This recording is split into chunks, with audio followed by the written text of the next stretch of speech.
Line cut गया था तो सिस्टम बंद हो गया। ठीक है, तो हम लोग कहाँ पर थे? हाँ,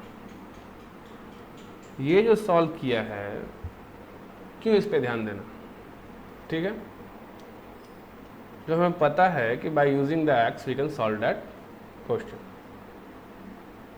कोई प्रॉब्लम? अब आते हैं एक्सरसाइज पे। पहला क्वेश्चन क्या है? फोर्थ प्रोपोर्शनल निकालने का रहा है, मतलब a by B equal to c by d, तो d निकालने का रहा है। कोई दिक्कत नहीं, निकाल लेते हैं।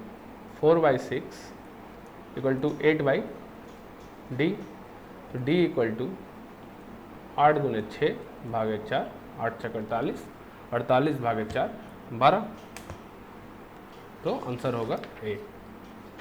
Third proportional to 12, 18। अब थर्ड प्रोपोर्शन क्या होता है? जब a by B equal to b by C, तो इस c को थर्ड प्रोपोर्शन कहा जाता है।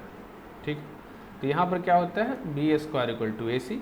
बी स्क्वायर क्या होगा? 18 का स्क्वायर। ए सी क्या होगा? ए दिया हुआ है 12, सी दिया नहीं हुआ है, तो 18 का स्क्वायर भागे 12, तो 18 का स्क्वायर भागे 12 equal to 27।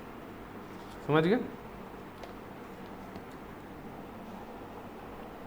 The mean proportional, mean मतलब बी निकालने कह रहा है, 2 नंबर दिया हुआ है, मीन प्रोपोर्शनल निकालने का मतलब B square equal to A C, तो B equal to under root A C, तो बी क्या होगा? Under root 25 into 81। 25 इंटू 81 क्या होगा? तो अंडर रूट क्या होगा? 25 into 81 under root 9, sorry 25 into 81 under root 45, 9 बोल रहा हूँ, 45। समझ गए?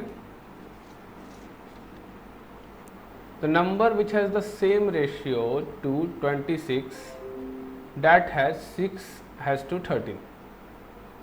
कहने का मतलब the number has same ratio x by 26 equal to 6 by 13। तो x by 26 equals to 6 by 13, तो क्या हो गया? 13x इक्वल टू 26 इंटू 6, तो x equal to 26 into 6 by 13, 13 दूनी 26, 6 दूनी 12, तो 12 यहाँ है नहीं, तो नन ऑफ दीज। समझ गए? द फोर्थ प्रोपोर्शन 3 दिया हुआ है, 2a a स्क्वायर c, तो क्या बना? 2a,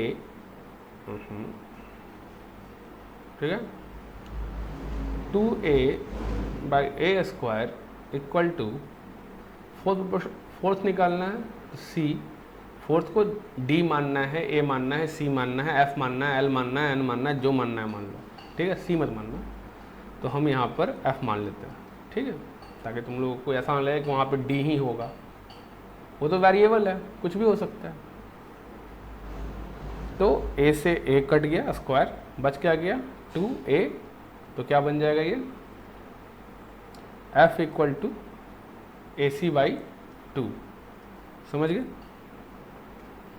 अब आते हैं 6 नंबर पे। If 4 number 1/2, 1/3, 1/5, 1/x are in proportion, कहने का मतलब क्या हुआ? कहने का मतलब हुआ 1/2 divide by 1/3 equal to 1/5 divide by 1/x। मतलब हुआ 1/2 into 3 equal to 1/5 into X, तो 3/2 इक्वल टू x/5, तो x इक्वल टू 5 दूनी 5 15, 15/2, 15/2, तो आंसर क्या होगा? C. The mean proportional between 12x square and 27/स्क्वायर। जब भी मीन प्रोपोर्शनल का बात करें, कहने का मतलब B square equal to A C, B equal to under root A C, तो b इक्वल टू क्या हो जाएगा? 12x square into 27y square, तो 12 into 27, 12 into 27 equal to 324x square, 324x square y square, under root है X Y बाहर चला जाएगा, 324 का अंडर रूट होगा 18xy, तो आंसर क्या होगा? ए। समझ गया? कोई दिक्कत? If a equal to b by 2 equal to c by 5, तो a is to b is to c पूछा है, ठीक है? तो बेसिकली क्वेश्चन क्या है समझो, कहने का मतलब है a equal to b by 2 मतलब a बाई 1 होगा। दूसरा क्या चीज़ होगा, a by 1 equal to c by 5, तो इससे हमें मिल जाएगा b equal to 2a, c equal to 5a। समझ गए? हमको a is to b is to c निकालना है, ठीक है? कहने का मतलब a divide by b divide by c, कहने का मतलब a divide by b divide by c निकालना है। आया समझ में? तो हमें मिल गया कि b इक्वल टू 2a है, c इक्वल टू 5a है, और हमें चाहिए a is to b is to c। तो अगर हम ये लिखे a is to b is to c equal to a is to 2a is to 5a, अगर सबसे a को हटा दे तो बन जाएगा 1 इज टू 2 इज टू 5। तो a is to b is to c को हम लिख सकते हैं a is to 2a is to 5a, a cut गया, बचा क्या 2 5, ठीक है?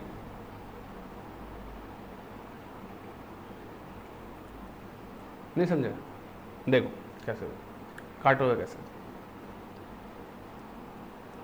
a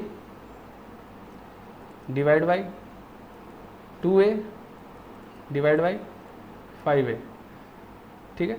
मान लेते हैं इसका आंसर कुछ भी आ सकता है, ठीक है? अगर सबको हम a से डिवाइड कर दें,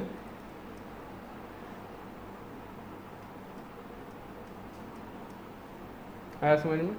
अगर कोई चीज़ रेशियो है, फॉर एग्जांपल a का वैल्यू मान लो 2 है,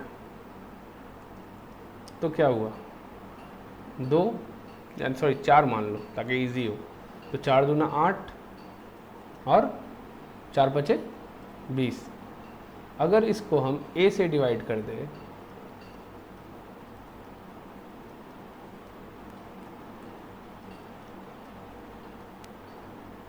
आया समझ में?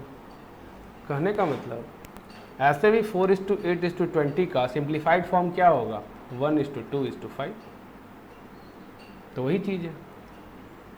समझ गए? कैसे करना है?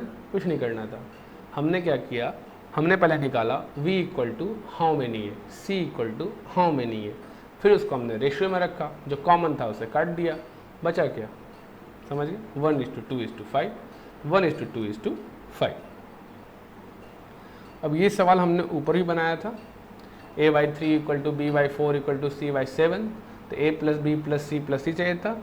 तो हमने ऊपर पढ़ा था कि अगर कोई रेशियो ऐसे दिया हुआ है तो सम ऑफ न्यूमरेटर और सम ऑफ डिनोमिनेटर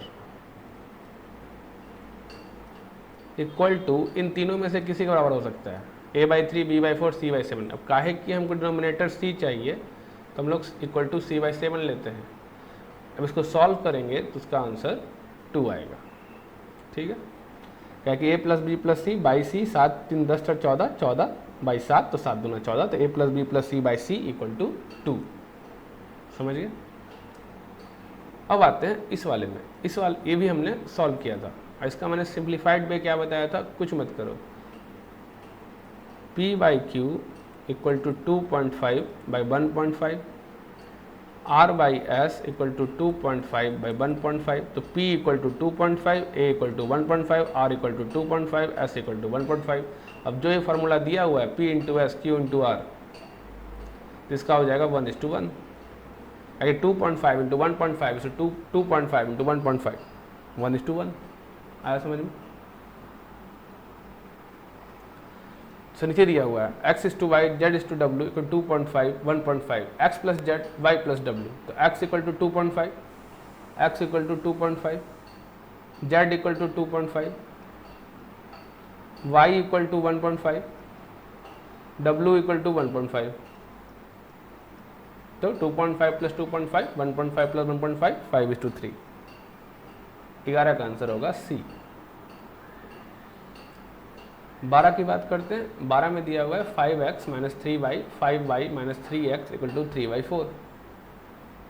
ठीक है, तो पूछा है x इज टू वाई क्या होगा।